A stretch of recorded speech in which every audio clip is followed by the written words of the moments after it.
Hello, everybody, and welcome to Coffee with Kenobi live here on Facebook every Monday night at 8 o'clock p.m. Central Standard Time. I am your host, Dan Z. Boy, coming in very bright. Let me try to turn down this light here a little bit. That's better. Good to see everybody. Of course, again, I am your host, Dan Z. Thrilled to be here tonight to talk some Star Wars with each and every one of you.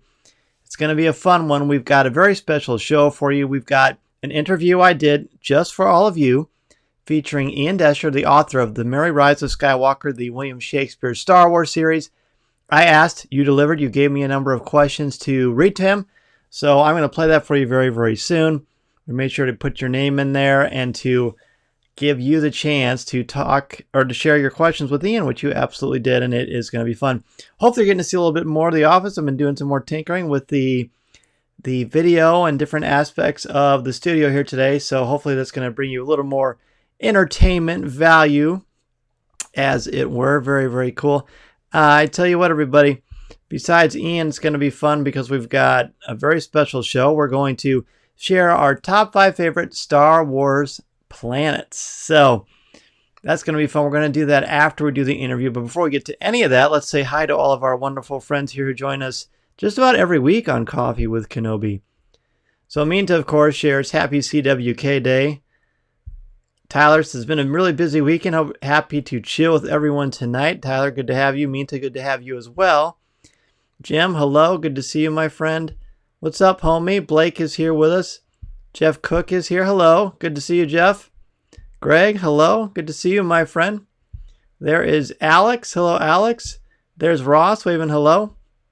And we've got Merry Happy Monday, everyone. No storms in the area tonight, so I won't get kicked off like last week. Well, very good. We're certainly going to save you a spot no matter what. And remember, if you're only able to join us for a little bit, or only are here for, the end, the middle, the beginning, or you just miss it for whatever reason, that's okay, because we'll always be on Facebook for you. It will always be on YouTube, and we'll always be on Instagram after each show.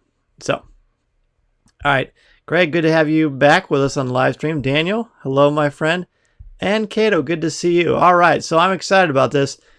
So the big thing I want to talk about to start off the show tonight, by the way, can everybody hear me okay? We're using a different microphone than I usually do. I usually have my mics down here that I use for my podcast, my Audio-Technica mic, but that thing kind of takes up half the space of the camera, and I didn't like that. So I've got a video/audio mic for streaming. It's also good for podcasting too. So I'm hoping the sound is credible and that you can hear me okay. I can certainly mess with the settings on this as needed. So just let me know in the comments. But Minta says it's loud and clear, so that is good enough for me. Thank you so much, Minta. I appreciate that.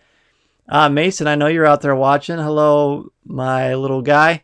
My son Mason, of course, a regular Facebook Live follower as well. I've given him a few jobs to help kind of produce the show too. All right, Greg says sounds good.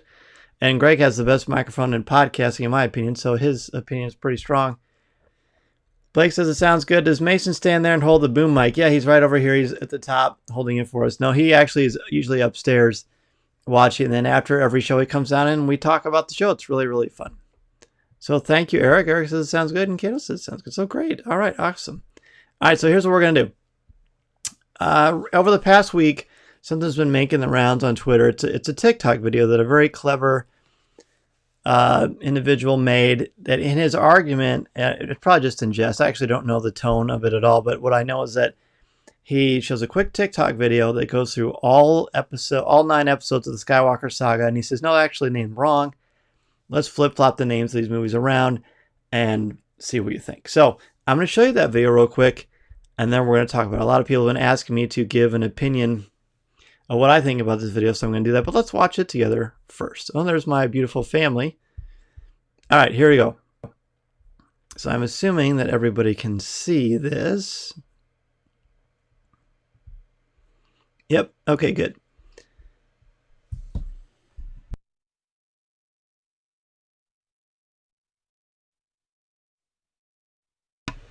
Again, so for those of you who aren't aware, this is a film that you probably saw online, but I'm going to play it for you really quickly. Listen very carefully and watch the video that the gentleman made. Here we go. This is why every Star Wars film has the wrong title. What happens in Episode 1? We meet Anakin Skywalker, The Rise of Skywalker. Years later, we find out that Palpatine, leader of the Sith, have ordered an army to destroy the Jedi. Revenge of the Sith. In Episode 3, Order 66 happens and the clones attack. Attack of the Clones. In Episode 4, Obi-Wan teaches Luke that it's time for the Jedi to return. Return of the Jedi. In Episode 5, Yoda teaches Luke how to use the Force. The Force Awakens. In Episode 6, both Yoda and Anakin die, which makes Luke the last Jedi. After the Empire is destroyed, a new Empire comes. The Empire strikes back. Come on, guys.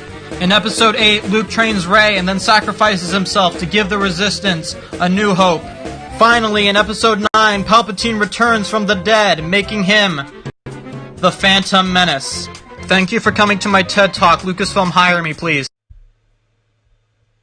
All right. So, interesting, huh? Let's see what you all thought about that. Okay. So, just a quick overview. People keep saying, and you know what? Tell me what you think about this. Dan, how do you feel about this? Now, I'm gonna say real quick off the bat.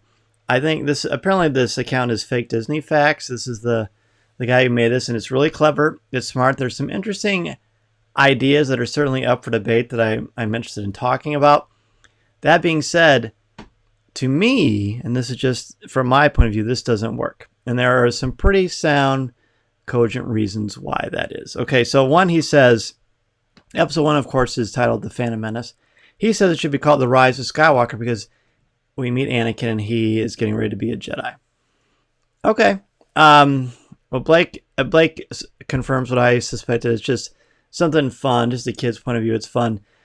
It's not the rise of Skywalker because he's not rising. In literature, rising implies that you are ascending from a place that you weren't before. And while Anakin does leave Tatooine, he's not a slave anymore and he's going to be a Jedi. That's true. But he hasn't done anything yet. He's just literally a kid along for the ride the whole time. So it's not the rise of Skywalker. It's really the Phantom Menace because no one knows Palpatine is behind the scenes of the whole thing. No one does. Throughout the entire movie. Second one is Attack of the Clones. And he says it should be called... what did he say? He said that was Revenge of the Sith. All right, that's what he says.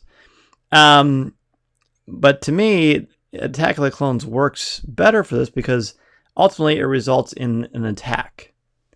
And it results in the first major attack, the clones attack. And to be fair, this is probably the weakest title of all the Skywalker films as far as an overall reflection of what happens in the movie itself, but it's still fun. 3, of course, is Revenge of the Sith. He says that should be Attack of the Clones because that's when the Clone War starts. That's true, but that's not the most important thing that happened in that film. The most important thing that happened in that film is the fall of the Jedi, the fall of Anakin Skywalker, and the rise of Vader. So that's definitely the Revenge of the Sith because that's what Palpatine's been working on, for years and years and years and years and generations. Okay. Let's see. So Kato says we're getting some buffering. Is the show buffering? Hopefully it's not. I hope really that it's not, but let me know.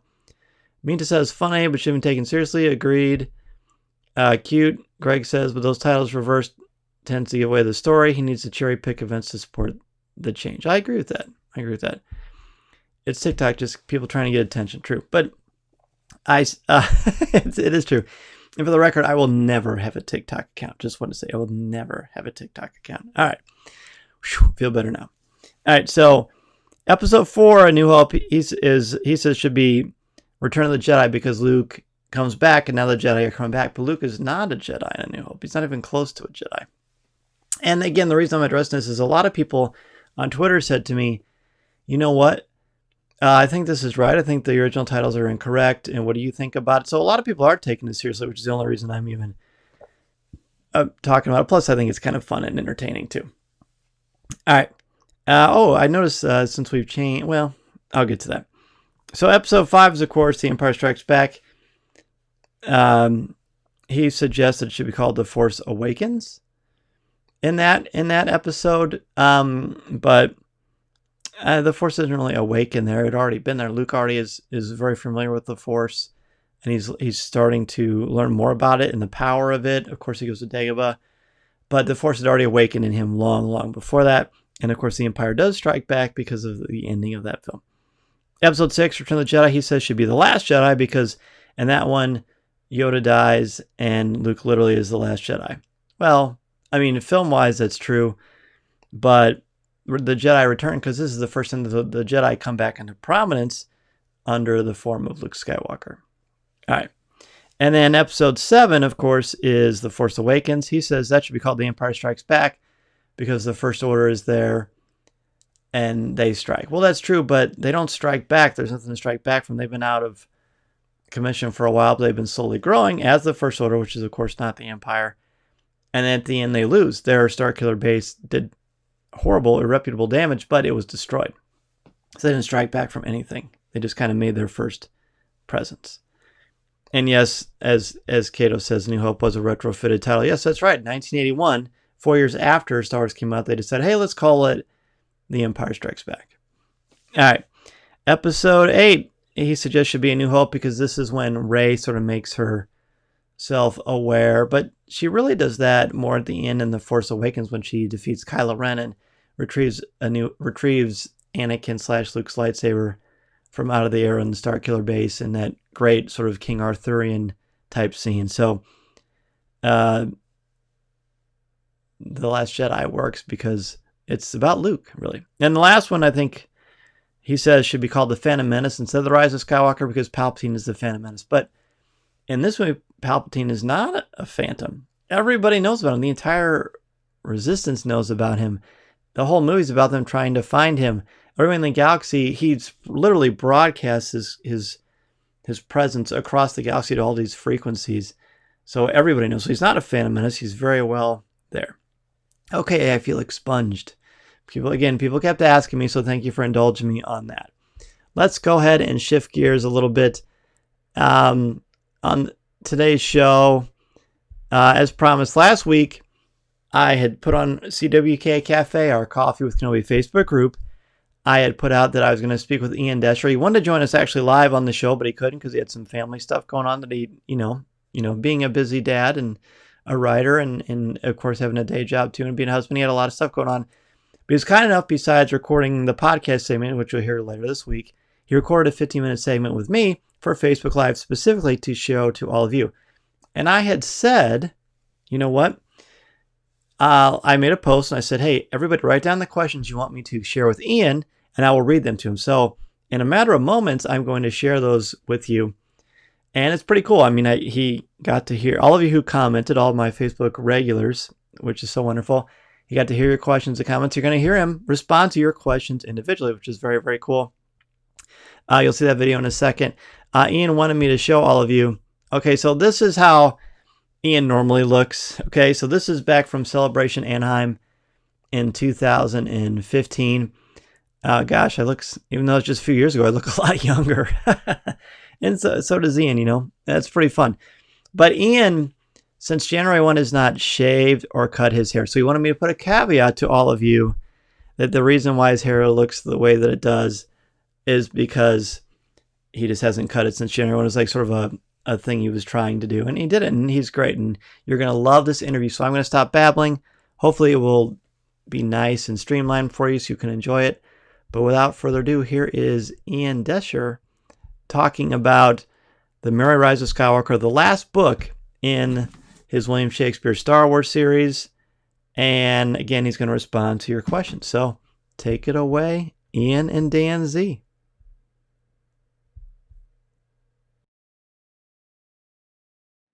All right, very exciting. Here on Facebook Live, we have our very first guest coming to you. This is, of course, Mr. Ian Doescher. Ian, welcome to Coffee with Kenobi's Facebook Live.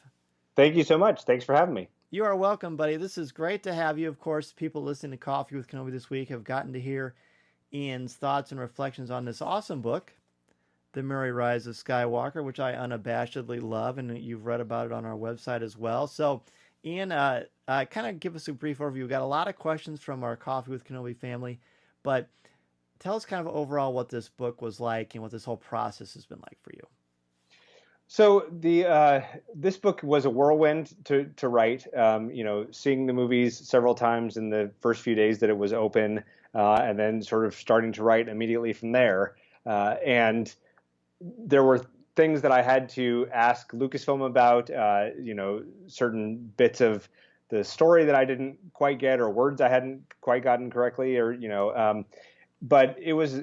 So I wrote it very quickly because the book is coming out, 7 months after the movie, basically, and so it's a lot of fun. It was really fun to see how the whole saga ended and how they sort of tied off all the storylines.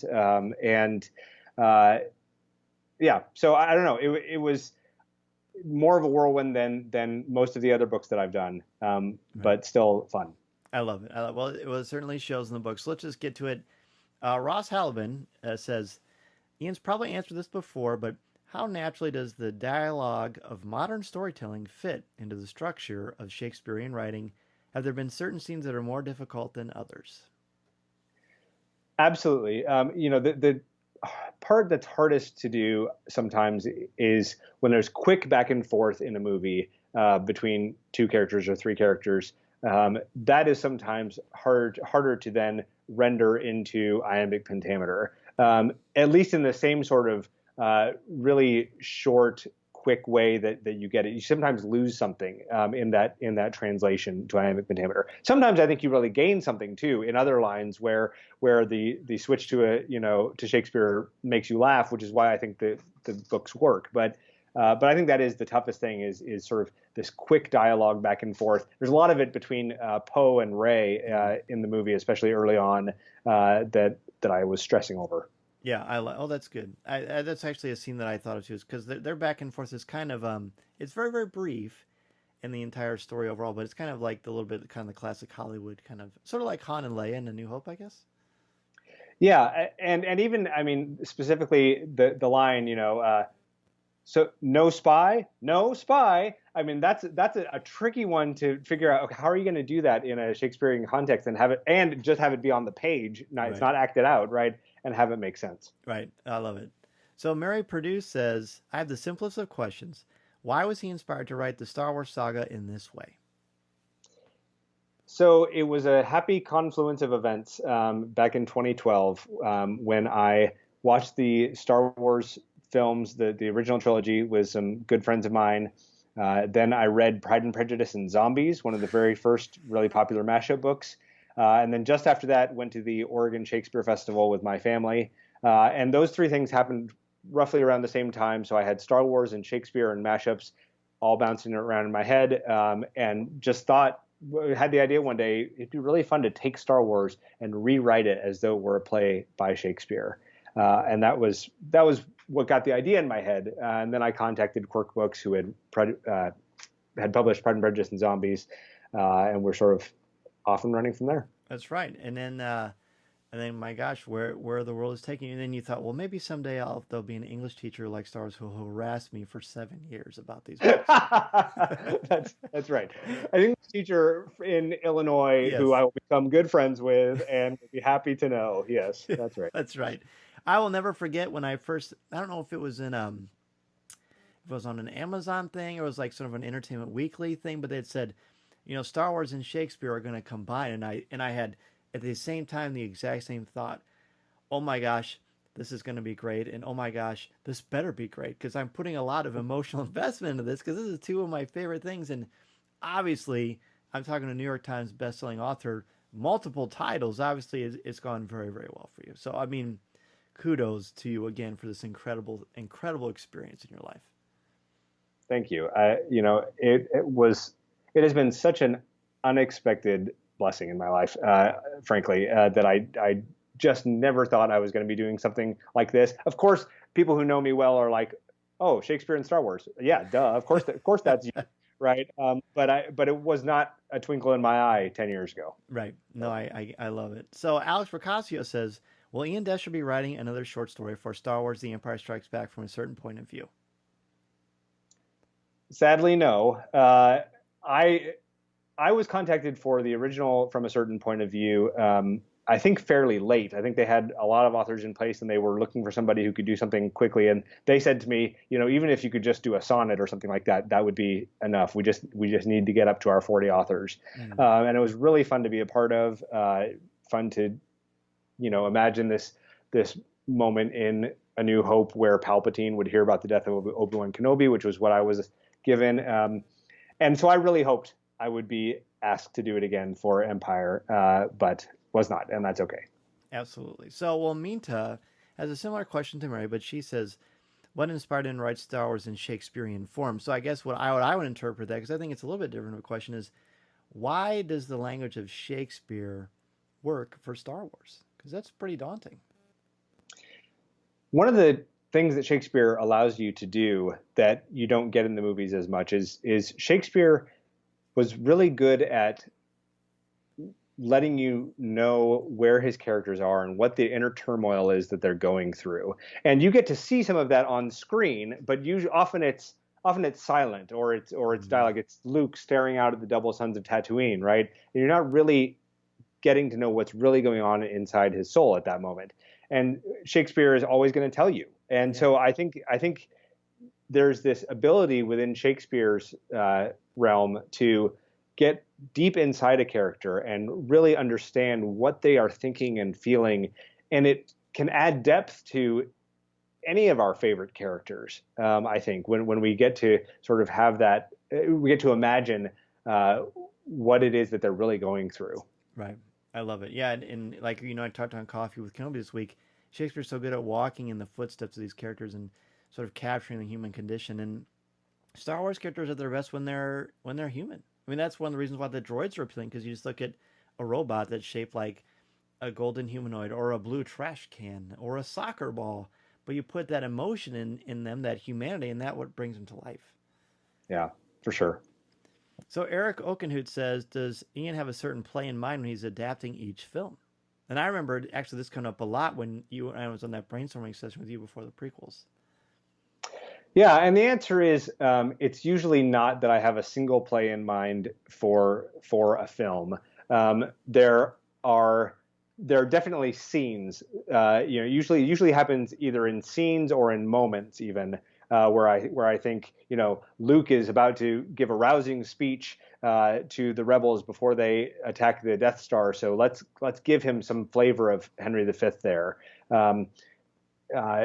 Palpatine is, or Sidious is, talking with Anakin and trying to trick him into, sort of ease him into the dark side and tell him this story while he's doing it. And in the movie, they're watching this galactic Cirque du Soleil that's going on. But why couldn't that be the sort of mousetrap play from Hamlet? Murder of Gonzago. Exactly. So. So it's things like that occur to me more than it is sort of whole plays at a time. Right. Yeah. Because there's certain, like you mentioned on Coffee with Kenobi this week, the Rise of Skywalker, the end has very much Romeo and Juliet overtones to them. Yeah, that's right. I mean, it's hard to see a moment where one person is dying as another person is sort of coming back to life, and there's kissing involved, and it not make you think a little bit of Romeo and Juliet. Yeah, that's pretty much the gold standard right there. Right. Yeah. So Simbot Dr. Durian also had a similar question from Eric, which you've already answered. So Tyler Pompa wants to know, would you ever consider putting on a mini production of your books and streaming it online? Well, I can say two things about that. I can say thing number one is the rights to all of my books are owned by the movie studios. In the case of the Star Wars books, that's Lucasfilm and Disney, and they make the call about public readings and performances. And so far, they're saying no to those things, unless it's. I mean, there are sort of readings that happen at Comic-Con and Celebration, things like that, because that's in service of the book and that sort of thing. But in terms of sort of theater companies or even me with a group of people, taking them and performing them, that's not allowed right now. But the second thing I will say about that is that actually during coronavirus, Quirk Books had the idea to do sort of 4 weeks in a row of what they called Pop Shakespeare, and we did these online performances with a group called The Show Must Go Online, which was this theater troupe that popped up at the very beginning of coronavirus and is doing weekly productions of Shakespearean plays. And just incredibly creatively and that sort of thing. And so they actually we did do some scenes from William Shakespeare's Star Wars. It wasn't the unabridged, but it was certain scenes, about 30 or 40 minutes worth, that we did back in April, or I'm sorry, on May 4th. It was a lot of. And so people can find these online? Yeah, so those are available to watch on the Quirk Books YouTube page. Oh, very good. Well, I'll be sure to put a link to that and check that out. And by the way, good news, Lin-Manuel Miranda is a very big Coffee with Kenobi fan, so I'm sure he's going to get right to work on this for you. Excellent. Yeah. Craig, please let him know. Please let him know about my shot Star Wars parody that I did. Yes, of course. Well, I think that's just a natural. That's the gateway right there. That's right. So Craig Dickinson, a great friend of ours, just said, just tell him hi. And he posted a gif of Will Ferrell saying, "You're my boy." Hey, Craig. Love you, man. Jim Capron says, predictable question for me, but does he intend on writing books for Rogue One and Solo? Also, has he ever considered writing an original Star Wars story in his style? Great questions, Jim. So I would love especially to do Rogue One. Rogue One is one of my favorite Star Wars movies. I would be happy to do Solo as well. That call is made by Lucasfilm, and so far they're having me stick to the main episodes of the Skywalker saga. I have some people, I posted on social media recently that this was my last Star Wars book, and some people responded with dismay. Is it really your last? And I guess I shouldn't have used that word, because who knows? It might not be the absolute last. Right. It's the last one for now. It's the last one for now, and it's the last one of the Skywalker saga for now, because who knows? In terms of my own story, I actually wanted, because of the I wasn't ever thinking, I've never thought about doing my own in Shakespearean style. I did want to write a book about the life of Jar Jar Binks after what I did with him in the prequel series, yes. Where I would sort of write out that version of Jar Jar Binks as a character, but that never came to be. That would be great. And I actually spoke with Ahmed Best last week, and I encouraged him to check out your The Phantom of Menace because of your portrayal of Jar Jar. Yeah, pretty cool. All right, so Tyler Johnson says, would Ian ever be interested in doing an actual live stage performance of Star Wars, and what episode would he pick to do? So you've only got one of your books, and that's the one that they're going to do the live action stage performance of. Which one would you pick? Don't worry, it'll be so successful they'll make them all, but this is just the first one. Yeah. I mean, it's so hard to not, even though it's not my favorite movie, and it's, I mean, of the nine, and it's not my favorite book of the nine, it's so hard to not pick the first one, because there are so many iconic lines and iconic scenes and iconic moments that it's really hard to not think about doing that one. If that one were off the table, I think I would probably say The Jedi Doth Return, just because that's that is maybe my favorite movie of the bunch. Interesting. Very cool. Very cool. So Blake Weaver and James Howell both sort of asked, or actually Blake asked it and James answered what he thought you might say. But Blake says, would he consider your style of writing in a comic book? He says, I think a Shakespearean Star Wars story with a very stylized art style would make for an interesting reading experience. And James Howell said, well, he actually did a Shakespearean version of Deadpool. Yes, and James is, of course, correct. Yes. And it's awesome. So thank you very much. That was a really fun project that came out of the blue. An email from Marvel, from a Marvel editor one day, and those are emails you respond to as quickly as possible. So I mean, I would love to. That was something that was discussed for a while, actually, with Quirk Books, was doing a graphic novel version of William Shakespeare's Star Wars. And we were even talking about what would some of the sort of extras, things to make it something other than that it's a graphic novel, but some additional things to make it, sort of be beyond what the book is, new for people who had read the book. And one of the things that we talked about doing was we would you would see sort of the action happening on the Elizabethan stage, but then you would also get some behind the scenes things where you would see sort of George Lucas maybe George Lucas is sort of playing Luke Skywalker, right? And behind the scenes, you've got the person who's playing Obi-Wan Kenobi saying like, well, you like, you can't actually act this stuff, I mean, like Harrison. So yeah. Anyway, so we talked about doing that sort of thing, but it would be fun. I would absolutely do it. I'm here. I love Here it. for it. I love it. Well, Ian, thank you so much for coming on Facebook Live and for doing this for us and for being on Coffee with Kenobi earlier this week. Where can people reach out to you if they want to ask you about your book or about Shakespeare or Star Wars in general? Sure. For direct questions, if you want to, you can hit me up on Twitter at Ian Doescher. My website, iandescher.com, has a forum where you can write things and they come right to me. So, yeah, I'm around. I love it. Well, thanks again, Ian. Yeah, thank you, Dan. All right, really. All right, very exciting. Here on Facebook Live, we have. And let's see. Okay. It was so exciting they wanted to play it on. They wanted to do it again. Tyler, he is a super cool guy. He's really, really generous with his time. And thank you again to all of you who shared your questions. As you notice, every single one of you, I read all of your questions, so he answered them all directly to you. And that's a thrill for me because I like connecting more people in this wonderful community that we have, and I'm happy to be just a small part of that. But I couldn't have done it without your wonderful questions. So again, thank you so much for your time and for doing that. Make this comic happen. That would be very fun.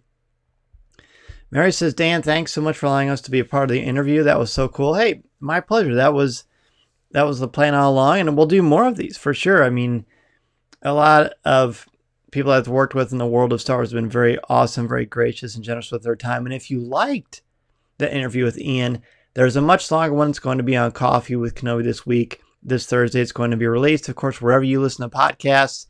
And hopefully you all are regular subscribers and listeners of Coffee with Kenobi. Everywhere you listen to podcasts, iTunes, Google, Spotify, Spreaker, Stitcher, everywhere you can listen to it. It's the whole thing. No questions are the same as what you just saw. That was exclusively for all of you for Facebook Live. I made sure to do a lot of a more different thing for the interview on the podcast itself. Okay, very good. So I think it's time. You've waited long enough. Let's go to our Facebook Live. Our Facebook Live top 5. This week, of course, is top 5 favorite droids in the world of Star Wars. Very, very fun. Kato, I'm so glad you liked it. Eric, likewise, my friend, thank you for sharing a wonderful question. Greg says, enjoyable to see it, Dan. Nice job. Thank you so much. I love hearing stories from artists who from Star Wars as a creative springboard. Isn't that the best? It really is a really, really great thing. A lot of fun to do. All right, let's do this. So, top 5 favorite droids in the world of Star Wars. No, I'm sorry, not top 5 droids. Boy, I'm just so excited about that interview and how excited you all were that I forgot the actual week what we're on. It's the first week of August. So it's top 5 favorite Star Wars planets. Yes. Star Wars planets, places from around this galaxy far, far away that people liked, that they responded to. I personally selected things where sometimes it's about the geography and the climate of the planet, but more it's like the memories I have with that planet in the world of Star Wars, what happens there, what characters we meet, key events from the story itself, and all that good stuff. Alex says, how are you so great at interviewing? Alex, it's very, very kind of you, my friend. It's just fun. I like talking to people. I think honestly what helps me with interviewing is the fact that I've been teaching for 15 years now, and I like talking to people. I like the back and forth, and I like challenging myself or wondering where the conversation is going to go. I've kind of structured them very, very loosely so it can be an organic conversation. So thank you, Alex. It's very, very kind of you. Okay, so the top 5 favorite Star Wars planets, my number 5 is Kamino. Now, I didn't expect that I was going to pick Kamino, but I found a great article that was kind of referring some key moments from different Star Wars planets, talking things over with Mason as we made our top 5s. That certainly helped inspire some things for me too. But I've always been fascinated by Kamino, and Attack of the Clones, while it's my least favorite of the Star Wars prequels, it's the one I watch the most. But Kamino is always a planet that's interesting. The Kaminoans are fascinating. The fact that the clones are there is great. I love the duel with Obi-Wan and Jango Fett. I'm intrigued by the fact that this planet is like a water planet, and to survive they had to build these like giant domes outside of the water, and I just think that's really cool. I love water anyway. I like swimming. I like the ocean. I like lakes. So Kamino is fascinating to me, and we've got a lot of great stuff from all of you here. So let's jump right in. Cameron just gave all of his. He said Hoth, Hoth, Mustafar, Hoth, and Hoth. Nice. I like it. I'm noticing a pattern there. Let's get this a little bit bigger for you. There we go. Greg's number 5 is Batu. Minta's number 5 is Tatooine. Despite being a desert place, it does have its perks. And I almost put Tatooine on her because I always think it's neat when you actually visit the places that they're talking about. Mary says Alderaan. The description of it in the Princess of Alderaan book was fantastic. Oh, I agree. I agree with that. Jim's number 5 is Eadu because it's reminiscent of the ominous and hazardous environment of LV-426 in Alien. Oh, that's true. Good point. Blake's number 5 is the Force Moon of Endor. Asked my wife what her favorite planet was, and she responded, the planet where the Ewoks are on. God bless her, we all know what she meant. Tyler's number 5 is Coruscant. A whole lot of important events take place on the planet. I like how it is 27 New Yorks put together.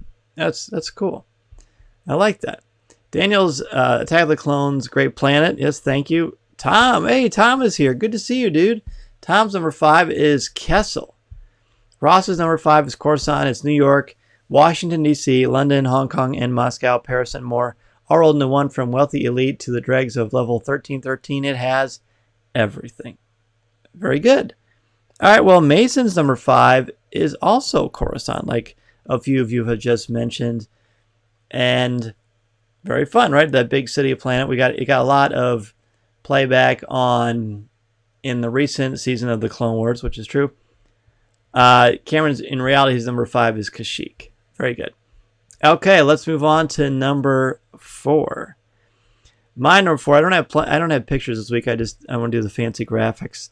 My number 4. This is for favorite Star Wars planets is Ahch-To.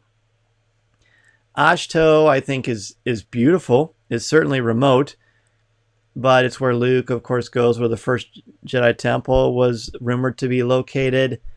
It's very serene. It's got beautiful greeneries, and the fact that it's on a remote island, and the fact that you can actually go there. If you go to Ireland, you can actually visit this island itself, which is full of puffins, and they had to do something about the puffins in the world, so they created porgs because of it. And I like Luke on Ahch-To. I love The Last Jedi anyway. So number 4 for me is certainly Ahch-To. Mason's number 4 is Kamino. So his number 4 is the same as my number 5. Okay, so Alex's number 4 is Hoth. Very good. Minta says Coruscant, great city dwelling planet.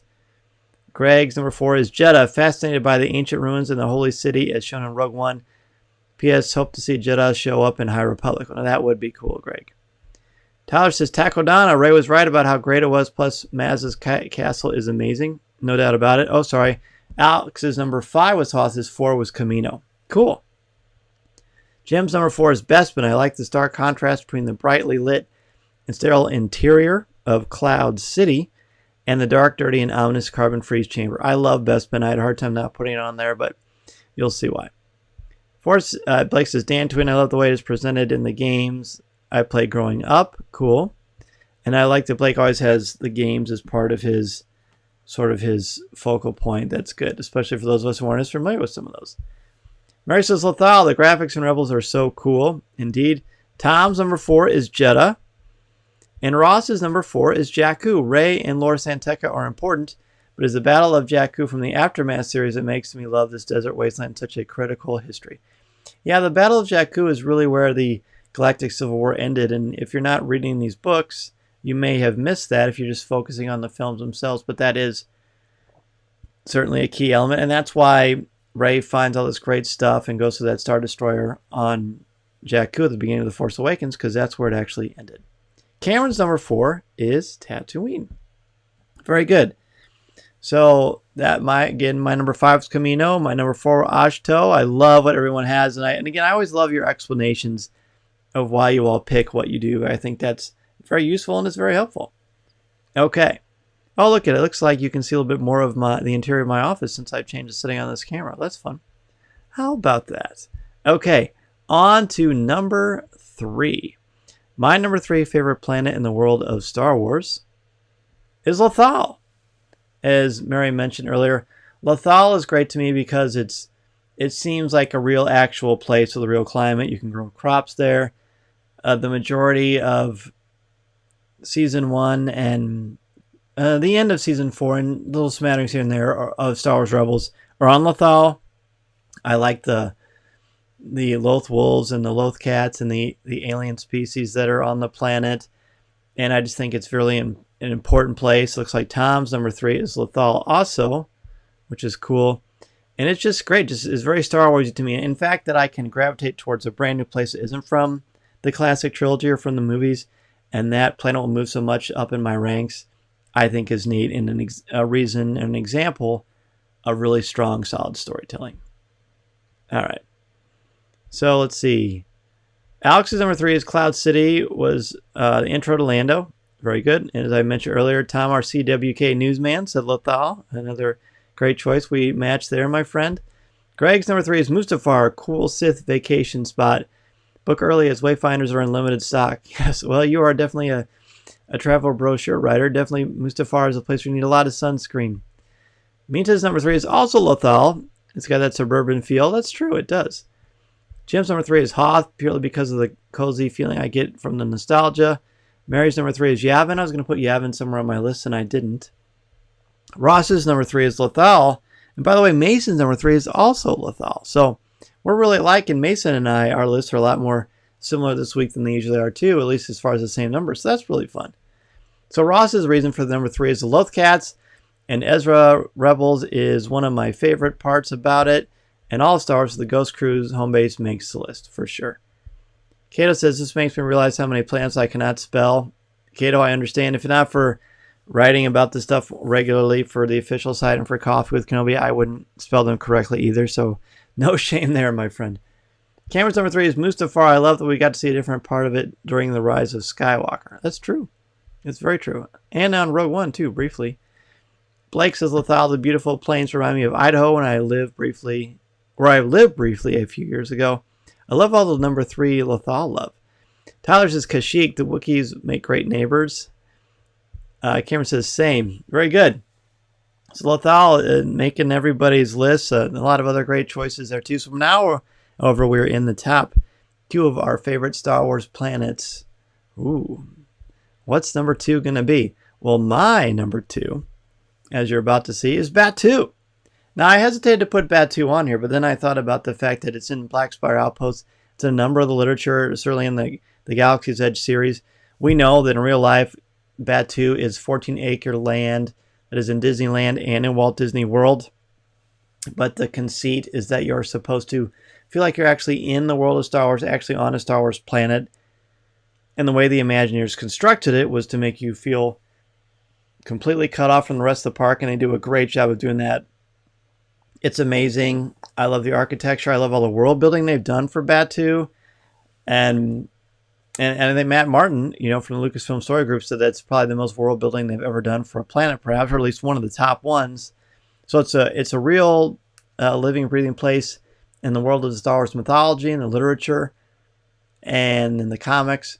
But also, it's a real place you can actually visit. And again, same with Ashto. And you could technically visit Tatooine, really. You can go to the homestead of where they shot A New Hope as well. Okay, so let's see your number 2s. Mason's number 2, by the way, is Mustafar. He loves Mustafar. For a lot of the reasons you all mentioned, plus Darth Vader is so cool. And the great epic duel at the end of Revenge of the Sith. Alex's number 2 is Lothal. Beautiful planet and its strong ties with the Jedi. Definitely. Greg's number 2 is Yavin, secret home of a certain rebel base. The temples, too, are a great design. They really are, and it's a fun board to play in Star Wars Battlefront 2. Tom's number 2 is Hoth AT-ATs. That's right, AT-ATs. I agree. There's really nothing quite like that.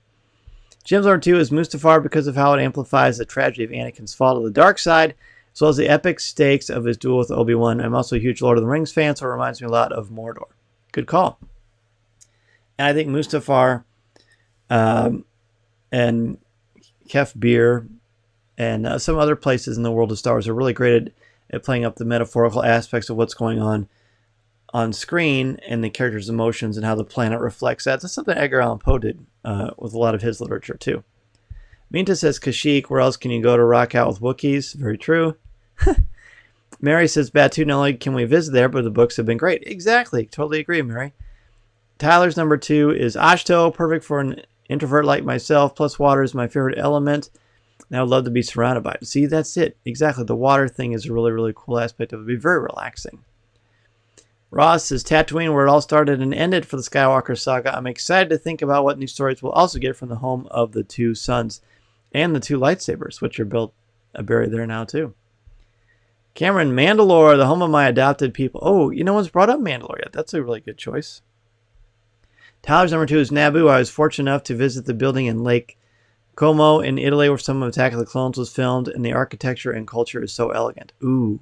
See, in Mason, we could go, and we'll bring Mommy, of course, to Italy someday, and you can see where they filmed some of Episode 1 and 2 and Naboo, which is, of course, in Italy.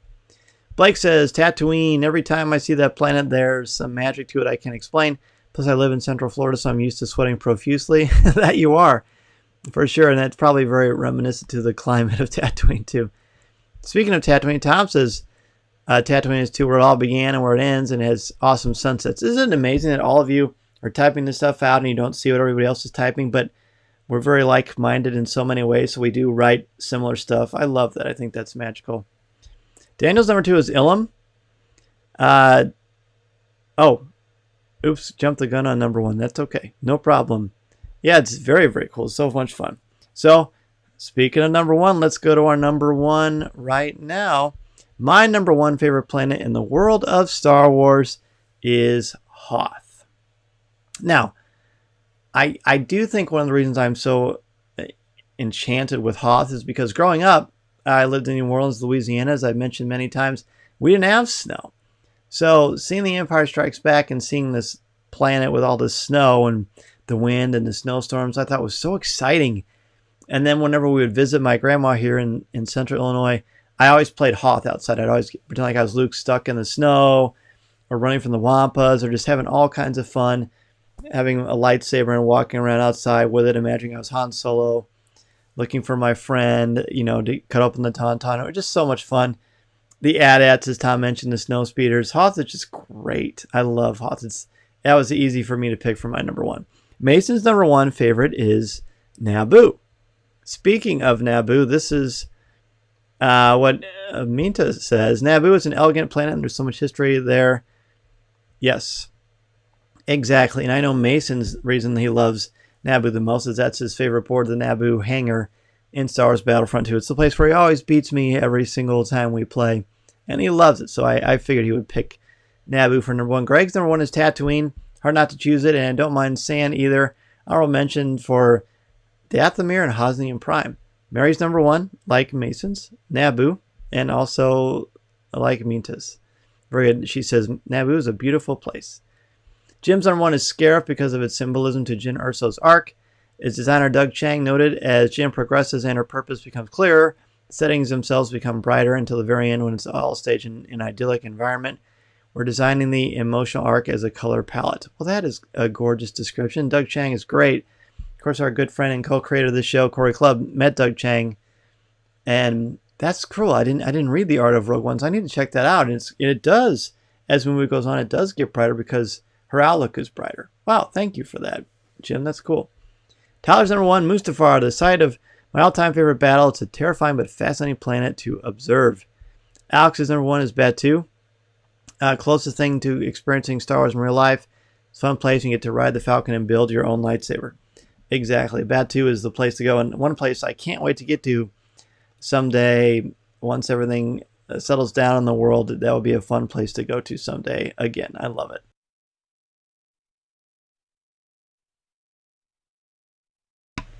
All right.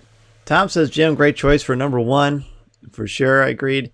Cameron's number 1 is also Hoth. His favorite battle takes place there, and he loved building forts with his friends to reenact the battles and make your own lightsabers. Exactly. You can play Hoth outside when it's snowing.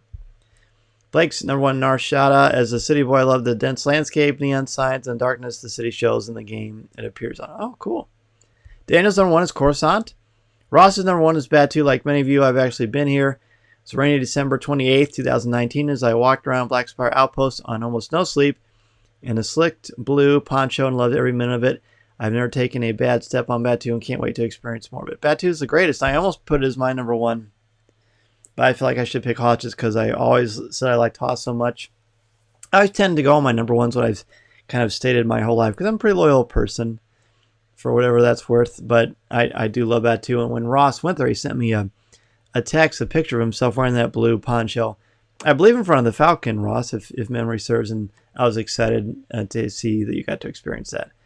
Cameron says, as soon as I get to visit Batuu, it should make top 5. Was supposed to visit in June. I tell you what, buddy, when you do get to go, it is worth every second. Tyler says, I really thought I'd be the only one to say Scarif was my favorite. Such an amazing landscape. Love it on Battlefront. The amazing story that happens when they're with Rogue One crew and its transition into A New Hope is fantastic indeed. Kato says, Naboo is so like the landscape in Thanatopia. Totally love it. Oh, that's funny. That's true. CWK live shows are a 2 coffee cup minimum. That's exactly right. 2 coffee cup minimum. Exactly. So thanks everybody for participating in our top 5 favorite Star Wars planets. Next week's top 5 kind of hit me earlier today. I had one idea, but then it's kind of hit me. And I thought, let's just try this. How about our top 5 Star Wars anti-heroes? So an anti-hero is someone who ultimately does something good, but how they get there can be nefarious. It'd be questionable if they're even heroes or not, but they're definitely more good than they are bad. You can certainly Google what an anti-hero is, and there's plenty of examples of them throughout popular culture and mythology. But I want to know your top 5 favorite Star Wars anti-heroes. It could be anybody from the world of Star Wars. It can be from the Legends line. It can be from the canonical Star Wars. Your top 5 Star Wars anti-heroes. I'm not even going to put a caveat on what it should or shouldn't be, but just have some fun with it. You know what I mean? Let's do that.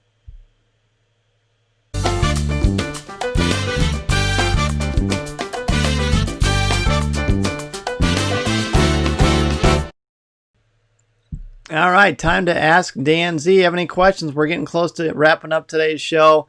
It's been great fun sharing this with you again. So thrilled that I got to have that Ian Doescher interview work out the way that it did, so you could ask questions of him. That was so much fun. I see that Minta is very excited about our top 5 favorite Star Wars anti-heroes. It's going to be a good time. Blake is going to have to use all of his brain power on this one. I'm excited. Good. It makes me happy that we can find new ways to get everybody excited to come up with these top 5s. I'm determined to never run out because I think it's a fun recipe and a fun way to do stuff on the show. But if you have any questions as we're wrapping up, this is the time to ask. You have a question for me about Star Wars, about Coffee with Kenobi, about podcasting, about my opinion on different things. This is your chance to do that, and I'll be happy to answer for you right here on the show. And again, if you don't think of one, but you come up with something during the week, write it down or make a note in your phones or whatever you need to do, and ask me next week. I'm always happy to answer any questions that you have. It's going to be fun kind of planning our top 5 Star Wars anti-heroes. I've got a couple of ideas right now of them, but not quite sure where that is going to go. But that's kind of the fun. I like to sort of marinate on this stuff, and I really, really look forward to seeing what each of you think about what's going on in the world of Star Wars with these top 5 too. Why are you thinking of any questions for me? Well, here's one right here from Blake. He says, will we ever see the original cuts of the original trilogy on Disney Plus or new physical media? You know what? I don't know, Blake. I hope so. I don't think we'll see it on Disney Plus. I can see it being released as some sort of special box set, but they're pretty kind of locked in on that's the definitive Star Wars now, the one we have on Disney Plus. But I think for just history's sake and as a movie buff, I'd like to see the original cuts for sure. Cameron says, Mary Purdue, I plan on it. I cry watching other people's videos of them walking into Batuu. Oh, it's so good. Alex says, Dan, what would you recommend for someone who wants to learn how to interview? Well, Alex, that's a good question. I honestly think one of the best tips I can give you for how to learn more about how to interview people is to watch people that you like interview other people. Read great interviews. Really pay attention to the questions that are asked. Pay attention to how the person interviewing allows for the other person to answer, doesn't interrupt them. Some of the greats of all time that you watch on TV, whether they're interviewing athletes, and certainly ask Ross Halvin. He's got a huge history of interviewing a lot of athletes and other people for sure. And he is a great resource as well. But I would highly suggest you watch, just like if you want to be a good writer, read good writing. If you want to be a good interviewer, watch good interview reporters or podcasters or bloggers or reporters or correspondents or David Letterman or Johnny Carson or anybody like that for sure. So that's what I would suggest. Hopefully that helps. Cameron says he started a podcast last October focused on Disney Plus reviews. Any tips on how to grow an audience? Yeah, keep putting out great content, Cameron. Let us know the name of your show, and we'll plug it right here for you, for sure. But produce consistent quality content like you do, and that is certainly one good way to do that. Walter says, what other periods in Star Wars timeline merit some focus? We are getting some High Republic era stuff in books. What else? Good periods in Star Wars timeline merit focus. Besides what we have, I think the time between Return of the Jedi and The Rise of Skywalker would be fascinating, because we get to see Luke Skywalker training Ben Solo. That's what I would like to see personally. And the slow build of the Resistance and the establishment of the New Republic, I think, would be great as well. That's my personal opinion. That's a great question, Walter. Ross says, practice recording yourself interviewing a friend. So that's a good one too. Yeah, practice certainly does make perfect. Ross does do a great job for sure. Streaming with the Mouse. Thanks, Dan. Well, everybody be sure to subscribe to Cameron's podcast, Streaming with the Mouse, and spread the word about his awesome show. Cameron, hopefully that helps you, my friend. Everybody, speaking of helping, if you want to help out me and expand your knowledge of Star Wars, be sure to purchase the Star Wars book, available October 20th, 2020, written by myself, Pablo Hidalgo, and Cole Horton. We're getting closer and closer to the release of this thing. I guess it's still 2 months away, but boy, am I excited to see what you all think about it. I'm also excited to spend next week with each and every one of you Monday night here at 8 o'clock p.m. Central Standard Time. Have a great week and weekend. Be sure to listen to my interview this week with Ian Doescher on Coffee with Kenobi. If you like Coffee with Kenobi and want to support us, be sure to go to our Patreon page, www.patreon.com/coffeewithkenobi. We're wrapping up our top 15 favorite fictional characters on that exclusive Patreon podcast. Thanks so much, everybody. Kato, thank you. Jeff, I can't wait for you to read it. Alex, of course, I will sign a copy for you. Blake, may the force be with you, Blake. My pleasure, buddy. Star Wars Virtual Bar Trivia Night, that will be fun too. Minta, may the force be with you. Be well, everybody. Stay safe, and we will talk to you very soon. Tyler says, is Steam Star Wars still happening? You know what? As soon as we find out, Tyler, we'll let you know, because we want to meet you there and have you join us. It depends on what happens with the school. Hard to say, but fingers crossed, buddy. We really want to make it happen. Jem says, great show. Thanks so much, everybody. Wow. My cup running over with your wonderful blessings. Thank you so much, everybody. See you next week. This is the podcast you're looking for.